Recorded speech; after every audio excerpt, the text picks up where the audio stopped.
to Jerry's Fish Room.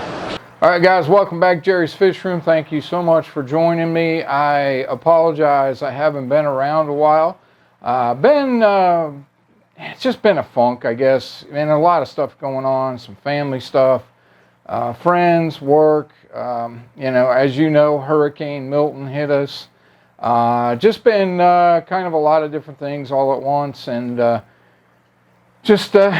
kind of losing a little focus, and just kind of been in a funk a little bit. So decided today I needed to get out of that funk. I need to get back in touch with my people.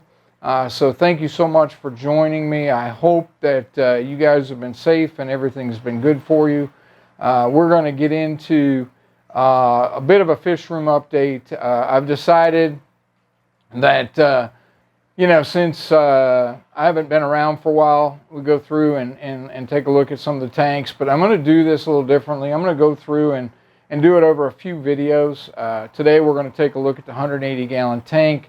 There's been a lot going on with that tank here in the last couple months.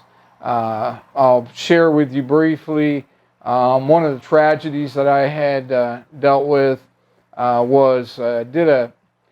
we've seen a lot of particles and stuff in my tank, and I had done this before, so I was doing a water change. And so once my tank gets down to about 50%, I usually struggle with keeping my canister filters going, and I don't like to drain them dry. So I wanted to do a little bit bigger water change. And I've done this in the past, like I said. So I shut off my filters, and then what I typically do is I add water while I take water out. Again, trying to just clean up a lot of the stuff that was in the water column. And I did that, and usually the water, hitting and disturbing the surface does a good enough job. And again, like I said, it totally caught me off guard. I was in the process of doing that. Everything was fine. Then I turned the pump off and continued to fill and tried to get it up, to about 70% or so, 80%. But what I noticed was, lo and behold, after about 15 minutes or so, and I don't know, I can only guess, like 2/3 of my tank were struggling. They were belly up. They were gasping for air. I can only imagine it was some sort of an oxygen problem. I immediately reacted. I turned on my my power head and started to agitate the heck out of the top surface of the water to try to get oxygen reintroduced. Fortunately, some of them came back, but I did lose about 8 of my big African cichlids. And it just devastated me. So again, with that in mind, with all of the other stuff that's been going on, it just really, really kind of knocked me for a loop, kind of put me in a funk. Not to the point where I wanted to get out of the hobby, but I was really starting to question what I wanted to do moving forward. And so I just hadn't really done much in the way of even thinking about videos, especially over the last few months. But I'm back. Fortunately enough, my 2 favorites, my Malawi hawk and my Polini, my starry night, both of them survived. And the reason why, again, I think it was an oxygen thing, because my Malawi hawk was one of the ones that was belly up, gasping for air. And as soon as I turned the power head on and got that water agitating, within about 5 minutes or so, 10 minutes, he flipped back over. And yeah, he was still stressed, but again, he survived. So anyway, long story short, that's kind of where it's at. But let's go take a look at the 180-gallon tank. And we'll start with that as the update. Again, I'll kind of go through. It's the Glass Cages tank, and we'll talk a little bit about what I have on for filtration and kind of some of the fish that are in there. All right, so let's go take a look. All right, guys, so this is the 180-gallon African that I said I was going to give you a quick update on. As you can see, rock work is a little different. This is the Glass Cages 180-gallon tank my sister got me, kind of to remember my dad. So these are the Africans. As you can tell, it probably looks a little different. I know it's been a while since I've done a video, so it looks a lot different than what's there. Like I said, I lost 8 of my big Africans due to that incident with the water change and the oxygen issue. But I'm going to zoom in a little bit here and do a little panning around. But you can see, and I don't know, one of the things that has happened with this tank is I ended up getting, as you will see, a lot of different fish in here. Some of the smaller fish, like that white and orange one, is a fire. I think they call it a firefish. It's an African cichlid, kind of a peacock. In the back there's dragon blood. But a lot of these smaller fish I ended up getting because I just had a lot of people that really wanted to kind of sort of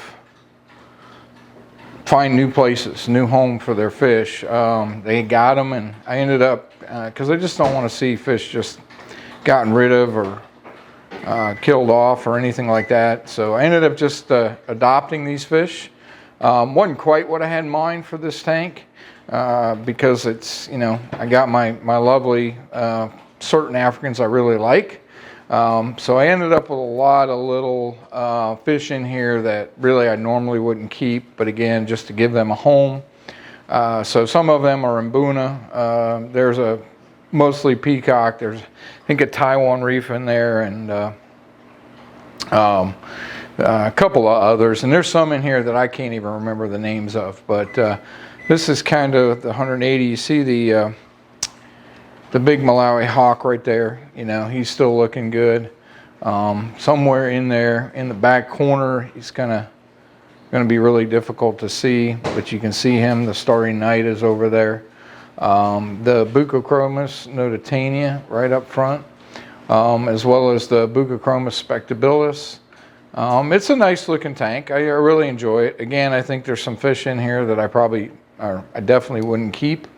But again, it's kind of where it's at. It's been a little bit of a frustration for me because I tried to do the right thing by taking some fish from some people that were basically just getting out of the hobby. So it's not exactly what I want, and maybe that's some of the frustration or some of the funk that I've been in.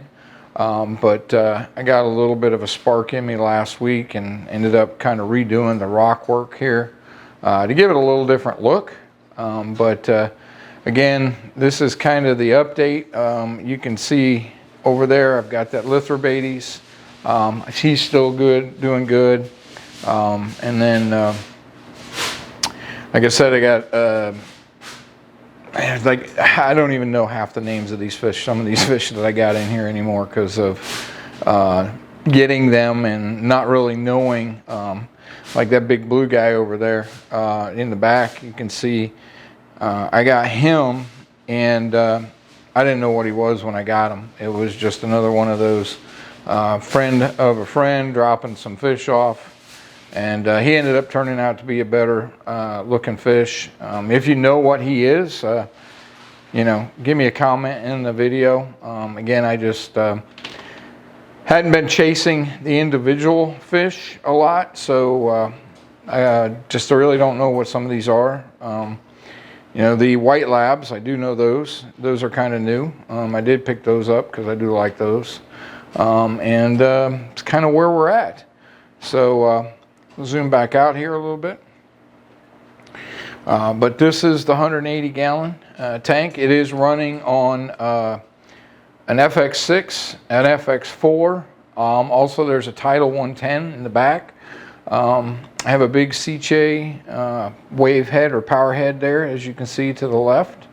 The one thing I did add because of the hurricanes, I do have 2 Aquarium Co-op air pumps with some air stones in there.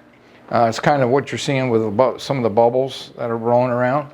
I did that for the hurricane. Fortunately, I didn't need them. It was a little, like I said, nerve-wracking because there was probably 8 or 10 times through that storm that the power shut off, literally shut off, and then within a minute it came back on. So wasn't sure how this was going to shake out, but we made it through the storm okay. And like I said, this is the 180-gallon tank, and I guess, I still have my two favorites in there, that Malawi Hawk and the Starry Night. And so love to hear what you guys think about this tank.